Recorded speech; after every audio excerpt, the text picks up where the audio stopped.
Hi guys, welcome to Dental Classes for You. Today we shall discuss on the topic impression compound. The impression compound is also referred to as the modeling compound or modeling plastic. Okay, now it is a rigid impression material. It is reversible and it sets by physical change. It is used for making impressions in edentulous ridges. There are two types of impression compound, that is type 1 and type 2. Type 1 is called the impression compound and type 2 is called the tray compound. It is called the tray compound because it is used to make trays since it is viscous, has less flow and is stiffer. Okay, they are rarely used now. Okay, it is supplied as sheets, cones, sticks and cakes of different colors. For example, this here I have is a cake, impression compound cake. Okay, they are available in different colors and sizes. Now, moving on to its composition, impression compound has resin, copal resin, carnauba wax, stearic acid, talc and coloring agents like roach.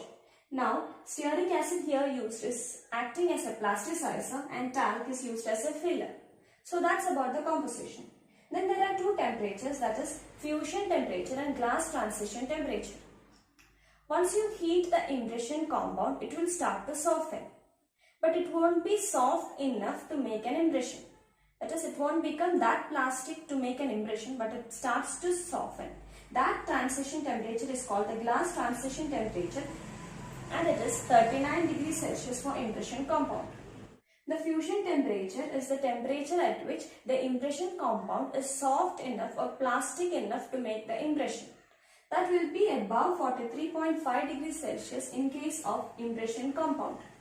So before moving on to the requirements, we'll see what are its applications. As already described, we know that it is used to make preliminary impressions in edentulous patients. It is used to make special trays. It can be used to make impressions in case of full crown preparations. It is used for border molding or peripheral tracing, and it can be used to check undercuts in case of inlay preparations. Okay, these are its applications. Now we will see what are the requirements of an ideal impression compound. It should harden at or little above the mouth temperature. It should be plastic at a temperature that is not injurious to the oral tissues. It should harden uniformly on cooling. It should be dimensionally stable. It should exhibit a glossy surface upon flaming, and it should be withstanding trimming with a sharp knife. It should be stable for long periods. It should not boil and lose its volatile compound. And finally, it should have a consistency to produce fine details in the impression. So these are the requirements of an ideal impression compound. Now, moving on to its properties. Okay, you know that it is a rigid reversible impression material. It is highly viscous and stiff. So, it does not produce much surface details. It has low flow. It has a high coefficient of thermal expansion and low thermal conductivity since they are poor conductors of heat.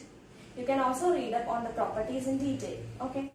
Now, moving on to the manipulation. If you have the impression compound in the form of stick, what you do is you heat the impression compound directly under a flame. You have to make sure that it does not boil because it will volatilize the plasticizers. Okay. And now, if you have the impression compound in the form of cakes like this, what you have to do is you break it into small pieces, you place it in a warm water in a thermostatically controlled water bath. It should have a temperature roughly between 65 and 75 degrees Celsius, and once it starts to soften, you can knead the impression compound with your fingers to make it have a uniform plasticity. And once the impression compound is soft and plastic to make an impression, you transfer the impression compound to a tray and then spread it over the tray and take the impression immediately. Okay. And if the impression compound is having very high temperature that you think might damage the oral tissues or injure the patient, you can dip it slightly in cold water. Okay. One thing you have to make sure is that it should not be overheated. Okay, because overheating will make it very sticky. Once the impression is made, you have to take the impression out only when it is completely hardened. Okay. And after removing the impression from the patient's mouth, you disinfect it with the help of 2% glutaraldehyde. Okay.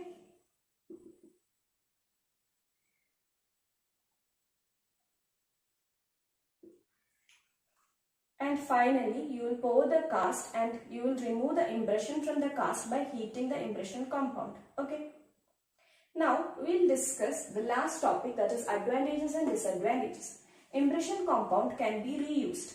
It can be remade in inaccurate portions. It can be flamed, that is to improve the accuracy, and it has sufficient body so it can support itself in the peripheral portions. Now moving on to the disadvantages, it provides less surface details because of its highly viscous and less flow characteristics.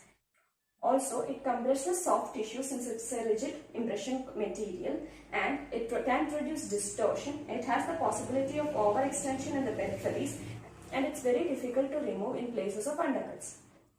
So we have discussed the important topics regarding impression compound, their types, classification, temperature, then requirements, properties, how they are manipulated, disinfected, and its advantages and disadvantages. Hope you have understood the class. For more such videos, like, share and subscribe. Thank you.